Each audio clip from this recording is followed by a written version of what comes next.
Hello, you awesome people. You can call me Doc, and as promised, today I'll be sharing my ESO healer builds with you guys. So I've got 3 builds that I'll be talking about in this video. One build is going to cover healing for non-trial things, dungeons, arenas, stuff like that. The other 2 builds will cover the typical trials composition for healers. I may make a separate video for PvP if that's something you guys want to see, but for now I'm focusing on PvE because, well, I'm pretty casual when it comes to PvP. I'm not good. I'm honestly not that good. So if that's something you want to see, let me know, but I don't plan on making one right now. I'm probably not the best PvP healer out there. While the builds are pretty rigid, there are a few flex options that I will be touching on, and these may just, come down to personal preference or team composition or something like that. I'll explain as we go along, okay? So I think let's just go ahead and jump right on into this. So before I get into the specific builds themselves, I'm going to first start by talking about some miscellaneous things that will apply to all of the builds talked about today. So first, let's start with race. Now, race isn't super important to your build. I'm sure most of y'all probably know that by now. My personal recommendation for all healing builds is always going to be the Breton. They have really strong sustain, which helps open up your build opportunities to include more healing, damage, or, even better sustain. Though I will say, if you don't care for Bretons, some other good healing races include Argonians, Khajiit, High Elves, and Dark Elves. Like I mentioned before, race isn't super important, so at the end of the day, pick whatever you want. My personal recommendation, again, is always Breton, but, you do you. Next up, we have class. So these builds will work on any class, and you're welcome to just use whichever you prefer. There will be a couple builds, specifically the Trials ones, that will use a specific class, or at least, it will be preferable to be on a specific class, so I'll mention that when we get to that, but I just wanted to throw it out there. For all of these builds, you can use every class, okay? So whether you're running trials, arenas, dungeons, whatever build you decide to use, any class will work. Next, we have attributes. So regardless of whichever build you're looking at, always, you should have all 64 of your points into Magicka. For our Mundus, I'm usually going to recommend either the Ritual or the Atronach, and it's kind of a personal preference thing. If you can comfortably sustain your resources on your own, you're good to run the Ritual. If you can't, or maybe, the class that you choose already has really strong healing, maybe consider running the Atronach. Again, it's mostly personal preference. I think Ritual is probably going to be the default, but, whichever you want is totally fine. For potions, heroism potions are usually going to be your best bet. You could also go tri-stat or spell power if you prefer, or maybe if you just don't have heroism pots to spare, that's also fine. Potions aren't super important. I recommend heroism. For food, the Clockwork Citrus Fillet is going to be the best option. However, I usually use Witch Mother's Potent Brew because it's much easier to acquire and to make, while also being nearly as good as Clockwork. Though I will say that anything that increases your max Magicka and or Magicka recovery is a solid choice. And skills. Now, obviously we can't make a blanket statement about skills that will apply to every single person for all 3 of these builds, but because skills are so dependent on your class choice, I figured we'd just go ahead and kind of cover them here instead of going over every individual class for each of the 3 builds. I think that'd eat up just a little too much time. So your skills, on top of being class dependent, will also be dependent on your content. For example, in dungeons, I'd say you should probably cut back a little bit on the healing skills and bring skills that can contribute a bit more to group damage, whereas in trials, you'll want to focus much more heavily on healing and buffing. Again, though, your skills will depend on your class, so feel free to ask in the comments if you want a specific answer. However, regardless of class, some of the most common healing skills that you'll find on nearly every build are going to include, but are not limited to, Combat Prayer, Grand Healing, either morph, doesn't matter, whichever one you want. Radiating Regeneration, Echoing Vigor, Elemental Blockade, Energy Orb, Overflowing Altar, Reviving Barrier, and Aggressive Warhorn. From there, again, it just depends on your class and type of content. I just coordinate with your raid lead or your other healer to see what needs to be brought. Outside of that, though, heal over time skills, AoE heals, and just any skills that provide any sort of buff to your team are just always good choices. So, make, your own educated best guess as to what skills you should bring. If you don't want to delve any further into build crafting or anything like that. But, like I said, if you do have any questions or anything like that, don't hesitate to ask. I just didn't want to eat up all of our time going over every single class for every single build. So now let's quickly go over champion points as well. So for our blue champion point tree, we will be running From the Brink, Swift Renewal, Soothing Tide, and then usually one healer will bring Enlivening Overflow and one healer will bring Hope Infusion. You can, if you're like the only healer, you can run whichever. I personally prefer Enlivening Overflow, but that is up to you. That is your personal preference. For our red champion point tree, we have Boundless Vitality, Fortified, Rejuvenation, and then lastly, just a flex spot, whatever you want to bring. Commonly, you'll see things like Spirit Mastery, Celerity, Slippery, so, just whatever you want to bring. It kind of, again, just comes down to personal preference, or just whatever you feel the team needs. And for our green champion point tree, it really doesn't matter at all. Though I will say I always do recommend bringing Steed's Blessing and Rationer. Those will be helpful regardless of, build or content or anything else. I just think that those are really, really good CP perks to have. It's my personal preference. Okay, that should cover all of our applies to everything portion of the video. For the remainder of the video, we are just going to be talking about gear, traits, and enchantments. We'll go ahead and start with our non-trial builds gear setup. So, for our front bar set, we're going to want to use Spell Power Cure. Arguably one of the best healing sets in the entire game. We'll use this to give our damage dealers major courage, which will give them a hefty weapon and spell damage increase. For our back bar set, you'll want to use Master Architect. When casting your ult, you will give everyone in a pretty large radius Major Slayer for a long period of time, which will make them do more damage to group content monsters.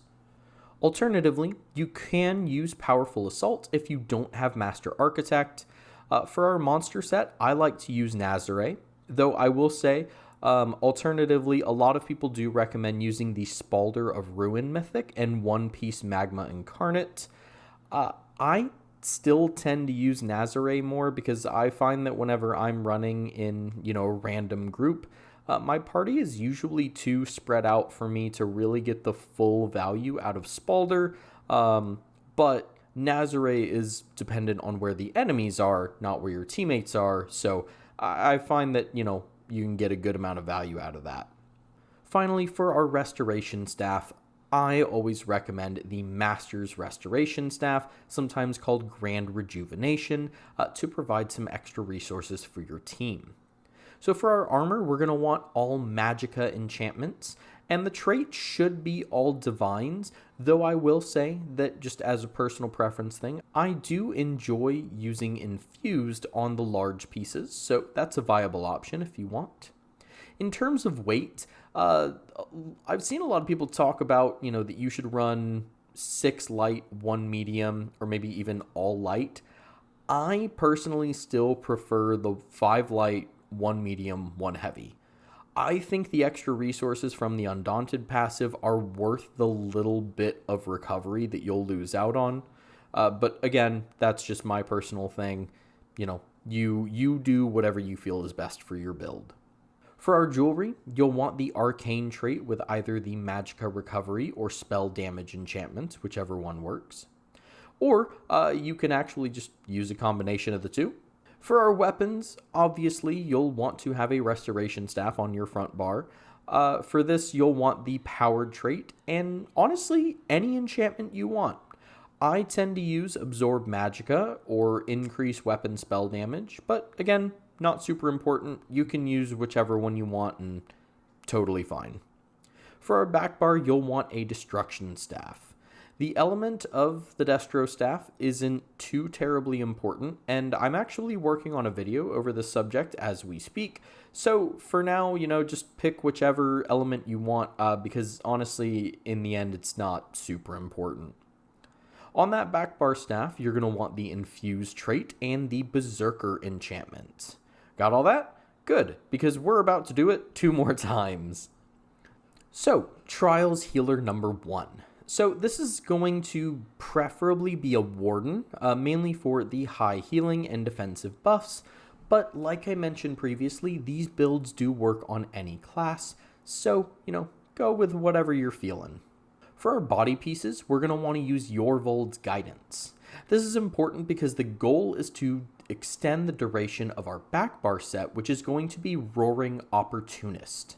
Typically called Rojo, this set will grant Major Slayer to half the party when you complete a fully charged heavy attack. So, if you do 2 fully charged heavy attacks, the entire party now has Major Slayer for a little while. For our monster set, we will be using Ozazen the Inferno. I do believe I'm pronouncing that right. Ozazen. Yeah, that sounds right. This is a fantastic defensive set that will help keep our allies healed and give them a little bit of bonus to their armor as well. We'll also be using the Master's Restoration Staff on our front bar, which again, great for helping keeping your teammates' resources topped off.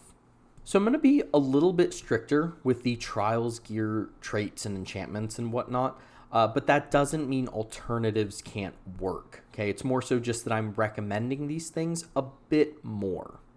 In fact, actually, I think you can probably see it down there in the bottom left corner. I should have it on screen right now. If I don't, go back and edit this. It's just to show you guys that you don't have to follow these builds exactly to still be successful. Nevertheless, here are my recommendations. For our body pieces, you'll want Divine Traits and Magicka enchantments. For the weight, again, I do still personally recommend 5 light, 1 medium, 1 heavy. For our jewelry, we'll want the Arcane Trait and Spell Power enchantments. For our Restoration Staff, you'll want the Powered Trait and the Weapon/Spell Damage enchantment. Finally, for our Destruction Staff, again, we'll talk more about elements in another video, you'll want the Infuse trait with either the Crushing or Weakening enchantment.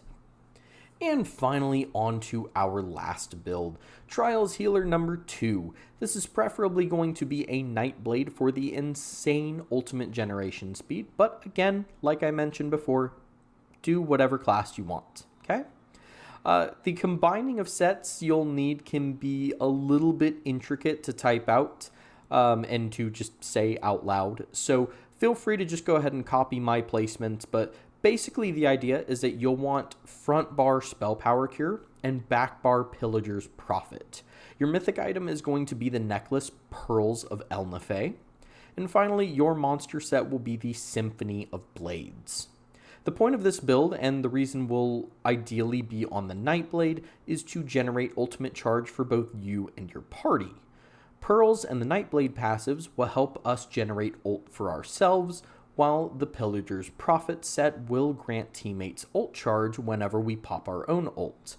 This means that not only will we have a high uptime on our aggressive Warhorn, but our teammates will also have a higher uptime on whatever ultimates they're bringing as well.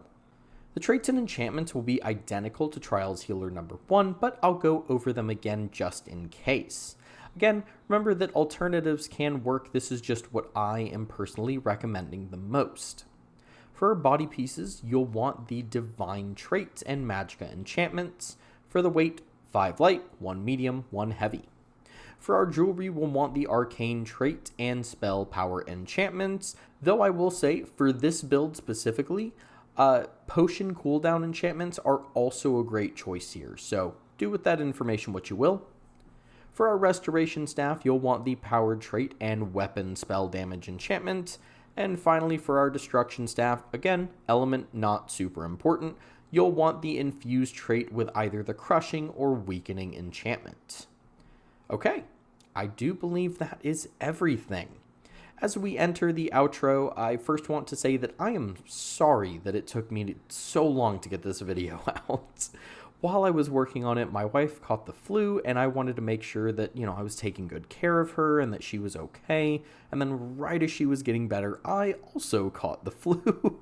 And I'm actually still getting over it as of the time of posting this video. So, like if I sound a little weird or if I seem kind of scatterbrained, I'm still kind of recovering from it. So, just bear with me. All that to basically say, though, that, again, I apologize this video was so delayed. I've got a couple more videos that are going out very soon, though, to make up for it. So, make sure to subscribe and follow me on stuff, link in the description, so you don't miss those. Outside of that, just a friendly reminder, again, that you don't have to follow these builds exactly as you see them. There's probably still things I could do to make these builds even better. This is just to give you a general idea, though, so, feel free to tweak these as you see fit, or, don't follow them at all. If you're happy with how you're playing, then continue to do so. As always, I hope you enjoyed the video. Whether you're a new or returning player, I hope you were able to get something valuable out of this video as we head into the new year. Finally, I think this video has been long enough now, so I'll go ahead and wrap it up here and just say that I have been Doc. Take care of yourselves, be good to others, don't forget to eat your buff food, and I will catch y'all in the next one.